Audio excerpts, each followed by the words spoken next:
Bir жұтым қымыз. Шыбын жаны шырқырап, сырқаты тәнді сыздатқан сайын, Бейбісара әжей жарық дүниеден күдірезе бастаған. Қылдай өңіштен қылтанақтай ас өтпейді. Еріне кеберсіп, таңдайы қаңсып, тек бір жұтым сұйықты ғана аңсайтта тұрады. Жұтынған кезде сілекейі қоюланып, көмей тұсында кілкіп қалатында кезі көп. Дәл осындай кезде алдамшы сәуле мен қылаңытып тұрған шайтан үміттен әбден жерінеді. Қазірде міне шөл қысып әкетіп барады. Шыт-шыт боп тілініп кеткен еріндері бір-біріне әзер тиіп, «Айбөбі» деп қинала дауыс шығарды. Айбөбі жалғыз ұлдан көрген жалқы немересі еді. Ұлы Бекмирас ерте кетеді, кеш келеді, күні бойы жұмыста. Ерте келген келіннен қайыр жоқ. Осындайда шықпай жатқан шыбын жанынан налайтты. Бөлмесіне секіре басып, Айбөбі кірді. «Мені шақырдыңыз ба, апа?» Қаршадай қыз апасының аңсарын айтқызбай-ақ сезіп, сүт шалаптаған ақ су ала кірген екен. Кемпір орташыны сусынды басына бірақ көтерді де, сұлық отырып қалды. Маңдайынан шып-шып тер шықты. «Жасаған-ай, кімнің қарғысына қалды екенмін?» Жаңағыдай емес, бойы аздап жеңілдеп қалғандай болды. Айбөбі оның тыртиған арық кеудесін көрпесімен қымтап, маңдайының терін сүртті. Сонсоң жаңары жаудырап, әжесіне аяушылықпен қарап, мұңайып отыра беріп еді, шешесінің «Айбөбі» деген ызғарлы дауысы орнынан еріксіз жұлып алды. «Тастай батып, судай сіңіп, қайда кеттің? Сен де өлмелі кемпірмен бірге өлейін деп отырмысың?» Төргі бөлмеден шәңкілдей шыққан бұл сөз бір аяғы жерде, бір аяғы көрде жатқан шүйкедей кемпірді қасқа маңдайдан қақ салып өткендей болды да, артынша қыстығып жылап жіберді. «Апырым-ай, ит өлім-ай, жанымды қинамай ала салсаңшы» деп шын пейілмен жалына, жалбарына күбірледі. Келініне деген өкпесі қара қазандай болып Тәңірге жалбарынды. Сосын бір мезет қалаға келгеніне өкінді. Жасшылаған көзін ашып ет, қабырғада ілулі тұрған шалының суретін көрді. Қабағы қатыңғы, бетін бері бұрмастан көзінің қиығымен немқұрайлы ғана қарап тұрғандай.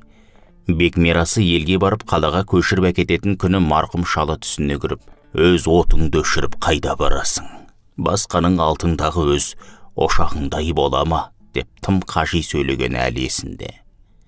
Бұл жолы да солай деп кінәлап тұрғандай болды. «Бейшара кемпір мұнды қайбір жырғағаннан келді дейсің. Шал өткен соң бір үйде 8 жыл бойы жалғыз отырды.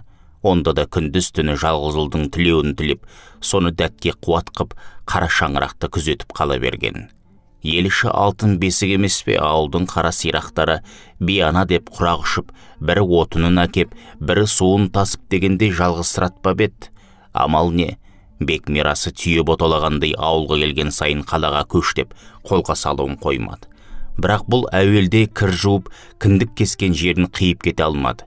Және ауылдың сыртында бір уыс топырақ боп жатқан шалының аруағынан да аттап өткісі келмеген.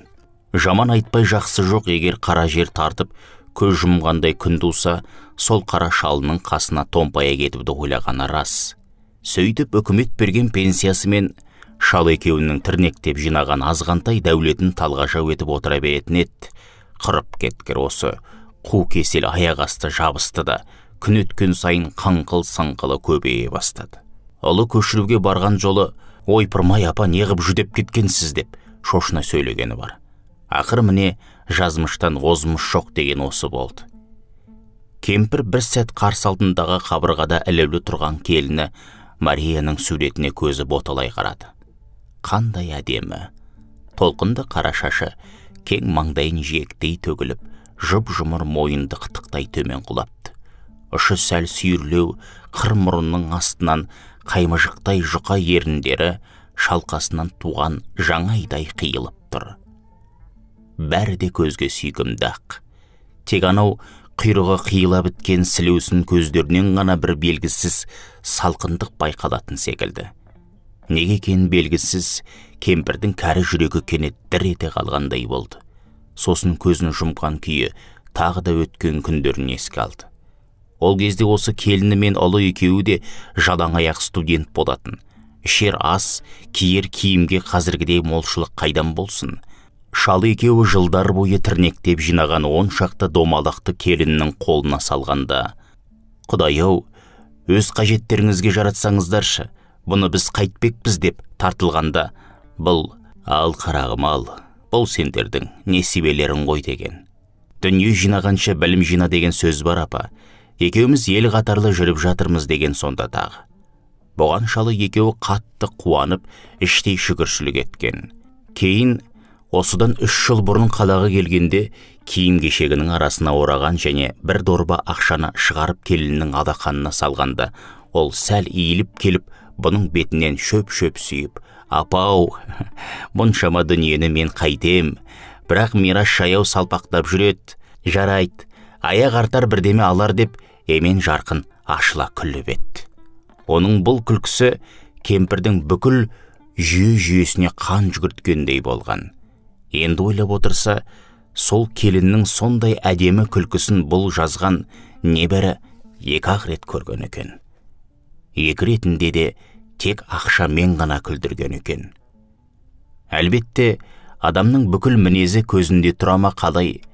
Баяғыда осы келіні алғаш табалдырығын аттап кіріп келгенде, қарашығы жалт-жұлт еткен сәл шегірлеу көз өңменінен өткендей, бұның жүрегін дір еткізіп еді. Иә, сонда оған тұра ұмтылғанда кенет қалт тұрып қалған. Неге өйткен өзі де түсінбейді. Әйтеуір алдында адам емес, аждаһа тұрғандай тұла бойы қарадай қалтырап кеткені бар. Ұлы мен келіні тойын өткізіп қалаға қайтқаннан кейін осы жайды шалына айтып еді. «Саған да қайдағы көрінеді екен? Кім болсын мейлі, алдымен жалғызыңа жан серік болса бопты да» деп теріс айналып кеткенді. Содан бері келінімен ашық жарқын бір әңгімелесіп көрмепті. Қанша елжіреп сөзге тартайын десе де, орталарында әлде бір бөгіт тұрғандай бола береді. Жаратылысында бұл адамдармен тез тіл табысып, шүйіркелесіп кетуші еді. Осы бір жанға келгенде көңіл шіркін тұтқырланып, түртпекке көнбей-ақ қойды ғой. Келінімін де болды, көңілдегісін жайып салмайды. Әйтеуір суық қабақ танытып, томаға түйіқ жүре береді. Жаратқанның бұған берген мінезі солма дейін десең, басқалармен ол жағына тимей, сүйрен қағып сөйлесіп жатады. Ал бұған басқа уақыт бұлай тұрсын сырқаттанғаннан бері апа деп бір ретте басын сүйеп көрген жоқ. Әжей тағы шөлдей бастады. Біреуді шақырмаққа оқталып еді, дауысы шықпады. Таңдай қаңсып, тамаға құрғап қалыпты. «Әттең», деді іштей. «Бір жұтым бірдеме болса ғой». Әлденені аңқасы кеуіп аңсайды. Бірақ дәл не екенін өзі де білмейді. Егер табылса сол ғана бұның қаталаған шөлін басатын секілді. Өстіп жатқан кезде сырттан бөтенде болса біреу кіріп келсе екен деп тілейді. Мария мен қызметтес бір әдемі келіншек бұрын жиі келіп, мұның жайын біліп тұрушы еді. Жуықта Мария: «Екеуміздің қайсымыз осы үйдің қатын екенімізді білуден қалдым» дегеннен кейін ол да бұл үйдің есігін ашқанды қойған. Әжей кенет басын көтеріп тұрып кетпекші болды. Бірақ ондай күш қайда? Ат арса тулақ, адам арса аруақ. Бұл да қазір сүйегі саудыраған аруақ болды емес пе? Не керек? Бар кесел осы қалаға келген соң жабысты ғой. Жалғыз ұлдың жайын ойлайым деп ақыры мұндай күйге тап боларын кім білген? Енді міне елден қалай кетті, солай өресі қысқарып, өрісі тарылып, торға түскен торғайдай болып жатқан сияқты мынау. Байлық, береке, ырыс ел ішінде үйреніскен, қатынасқан, еңбек еткен ортаңда екен ғой. Қазір егер шаңырағында қалқайып отырса, бірге өсіп біте қайнасқан ауылдастары мен туған туысқандары күн құрғатпай келіп, көңілін сұрап тұрмас бет. Япырай, көңіл сұрау дегенде адамға үлкен қуат екен ғой. Өткенді 1-2 рет келіннің әке шешесі келіп, «Құдағи, жағдайыңыз қалай?» деп жанында бірер сағат отырып кеткенде, байғұс кемпір қандай қуанды десеңізші. Амал жоқ, содан кейін кісі бетін көрген емес, кісі бетін көрер еді-ау. Тек бәрі де біреудің төбесін көрсе, төбе шашы тік тұратын тік бақай келіннің кесірі де. Көктемде елден келген ауылдастары бірінен соң бірі кеп, жұма бойы үйден қонақ үзілмеп еді. Бір күні келіні Бекмирасқа: «Біз осы қашан ел сияқты өмір сүреміз? Қашан мына көнетікті қалың тобырдан құтыламыз? Бір шыны шайды еркін отырып ішетін күн бола ма жоқ па? Деп зіркілдеп жатқан бұл ауызғы бөлмеден апанық естіген. Өлмелі кемпір не десін? Көзінен жасы аршып кеткен. Бәрінен жанына батқаны, ұлы сонда мыңқ етіп бір ауыз сөз айта алсашы. Осы жалғыз кішкентай кезінде мынандай емес сияқты еді, тым өзгеріп кеткен. Ол қиыла сұранып қалаға кетейік дегенде бұл: қарағым-ау, мектебіңді бітірдің, енді елге келіп ал, мұнда да екі қолға бір жұмыс табылар деді. Ұлы мырс етіп миығынан күлді де: мұнда келсек, өспей қаламыз ғой апа деді. Кемпірдің жүрегі шым етті. Ойпырмай, бұл өзі не болып кеткен деді іштей шошына. Мұндағы азаматтар өспегеннен өліп қалған жоқ қой. Өзіңдей балалар да елге себін тигізіп, жұрт қатарлы өмір сүріп жатыр. Бұлардан артылып қайда барасың қарашығым деп тек қиналып. Жоқ апа, мұндағы жігіттер бір ауылдың қамын ойласа, біз бір елдің жайын ойлайтын болуымыз керек деп, ол ойлана өзін соншама асқақ ұстай сөйледі. Кемпірдің көзі шарасынан шыға, иманын үйірген адамдай күбірлеп: астамшылық-ай деді. Жалғызы мүлде бөтен біреудей көрінді. Дегенмен бұл ұлын жамандыққа қиғысы келмеген.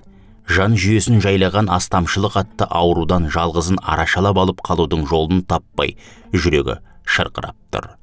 Құлыным-ау, деді теріс айнала бере көз жасын әліп тастап. Отан, отбасынан басталады емес пе? Ек деген астамшылығың не бұл? Апа, сіз қызықсыз. Үлкен постыға көтерілу үшін үлкен жүрек керек.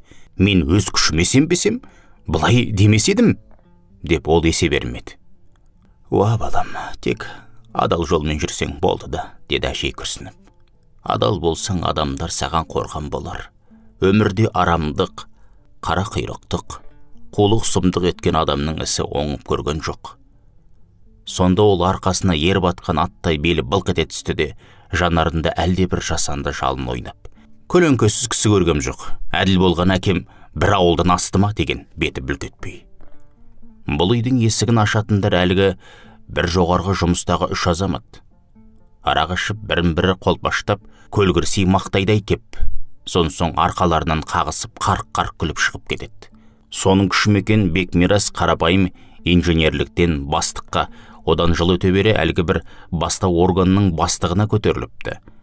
Бір жолы жолдастар ойнап күліп кеткеннен кейін Бекмирас министрліктің төбесі жақын қалды деп даусын шығара өз-өзіне көбірледі. Сонда бұл ұлының ішкі ойын ұққанды. Бибісара әжей өмірдің қараң-құраң қалтарысын ойлай-ойлай күнді батырған. Қоржын бөлмеде Бекмирастың дауысы шықты. Әжей дереу құлағын түрді. Мария, сен бері қара. Менің әкім өмір бойы бастық деген айдар таққанымен бірлестіктің орынбасарынан өрліп көрген жоқ. Сенің әкең 30 жыл дәрігерлік қызмет атқарғанда сектор меңгерушісінен араяқ басты ма? Ал енді Бекмирасыңа бір қарап қой. Бүгіннен бастап сен енді жаман мәстектей Москвичте емес, есікпен төрдей Волгада шайқақтайсың деген сөз естілді. Мирасжан, құттықтауға жолдастарын кеп қалса ұят болар. Екеуміз әуелі дүкенге жүгірейік деді келіні сасқалақтап. Соң сөзінің арасында: апаң қымызай деп сандырақтап жатты бағана. Япырая, қымыз аңсап жатыр дейсің бе? Жақын маңайға жүріп кетсе табылар мекен, деді ұлы. Қымыз? Не деген әдемі нәрсе. Бибісара әжейдің таңдай онан әрмен кеберсіп, тұтқырланды. Құлағы шуылдап, көзінің алды тұманданып кетті. Сол тұманның арасынан үлкен мейіз сабаты асып төгілі жаздап тұрған қымыз ғана көрінеді. Оның мұрын жарар иісі бөлме ішінде аңқып кеткендей ме қалай? Дәл осы кезде қоржын бөлмедегі Марияның «Бұл ненің иісі? Несептің иісі ме?» деген дауысын естіп жатты. Жер жабырлап жүретін уақыты біткенін кемпір сезді. Демі жиілеп, жаны шықпай шырқырап тұрды. Тілініп көгіріп кеткен ерні шөл басар бірдеме ішуді ойлады. Жанындағы жатаған үстелге етінен айырылған хәлсіз қолын созып көріп еді, еш нәрсе ілінбеді. Жүрегінің соғысы жиілеп, дем ала алмай екі танауының етегі қусырылып кетсе де есінен айырылған жоқ. Өз қуаныштары өздерінде болып жатқан әке шешесінен сытылып, әжесі жатқан бөлменің есігін ақырын ашып кіріп келген Айбүбі шошып кетті. Әжесінің көзіне немере қызы ұзақтан бұлдырлана көрінді. Ол қолын көтермекші болып еді, шыдамады. Тілініп кеткен еріндері зорға бір-біріне жанаса, бір жұтым қымыз дегенде жағы бос қалып, көзінің қарасы жоғалып кетті. Кішкентай Айбүбі әжесінің көз жұмғанын білген жоқ. Оның адам шошырлық түріне қарап баж етті. «Бір жұтым қымыз, әжеме бір жұтым қымыз берші көке!» деп еңіреп жіберді.